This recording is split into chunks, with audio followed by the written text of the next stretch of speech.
Hello and welcome to Unhindered Faith. Let me ask you this question. Why do some leaders naturally earn respect while others struggle to gain it? Today, I'm going to talk about just that and answering this question and applying three different ways that we could add some things into our lives and our leadership ability that will naturally gain respect by those that serve under us in our leadership. Respect is not automatic. Let me say it again. Respect is not automatic. It's earned through character, consistency, and care. A lot of people demand respect, but I think you and I could agree that we live in a time that respect isn't just given, it's earned. By the end of this video, you'll know three ways to earn respect as a leader. I don't know about you, but have you ever participated in the trust fall? It's something that we've done in growing up, where you have a group of people and they are standing behind you. Maybe you're on an elevated platform, or maybe even standing on a ladder. And then the whole purpose is for you to fall completely backwards and have your peers catch you. It's one of those. It's one of those things of conquering some fear, but is also placing your safety into the hands of those that are behind you and part of your team. You see, trust fall is a great exercise in this. But would you trust someone who has let you down before? Would you trust somebody who has let you down before? Leadership works the same way. People respect and follow leaders they trust, and trust is built over time. I was asked just recently, what is it for me as a pastor? How do you earn the right to be called pastor? And it's not something just because you are a pastor of a church that you earn the right to be the pastor of someone's life.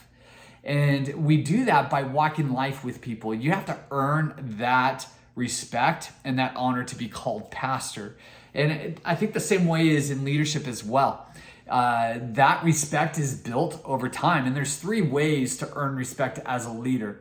1 Peter 2:17 says this: respect is shown to everyone, but true leadership respect is earned through honesty and moral character.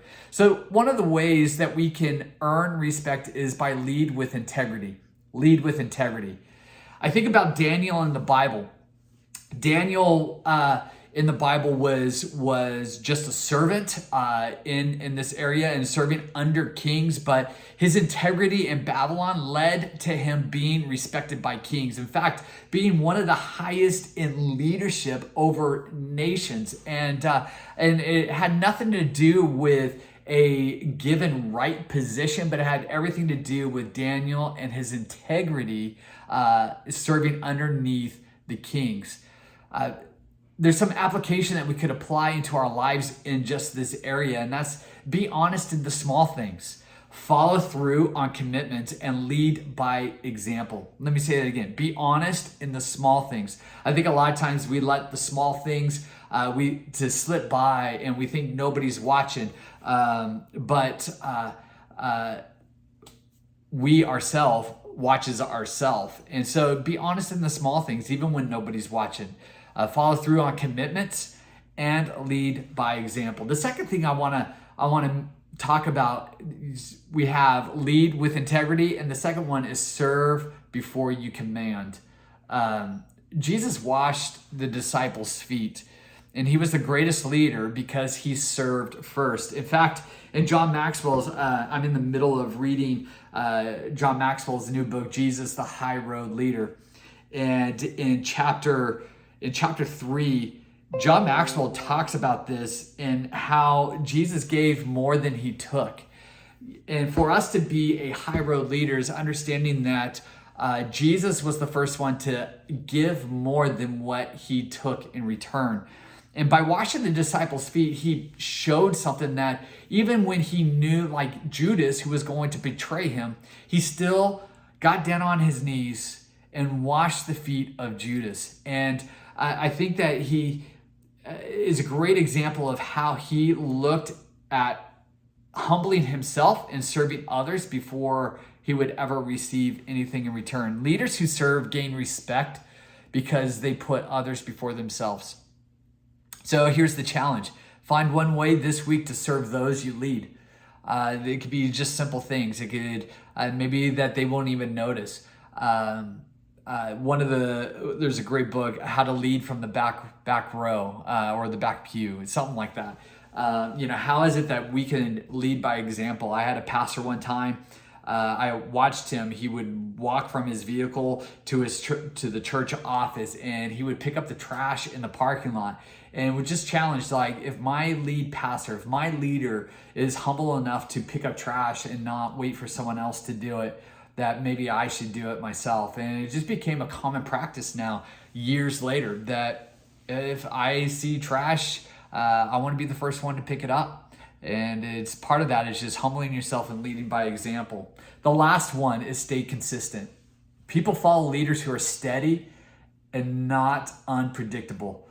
Now in basketball officiating and what I do, high school and college, the one thing that coaches want from basketball officials and players and parents is that the basketball referees are consistent. Now, I will tell you that as a fan, if you're a parent, I've been a parent watching my kids play sports and especially basketball, we tend to watch just one side, so keep that in mind.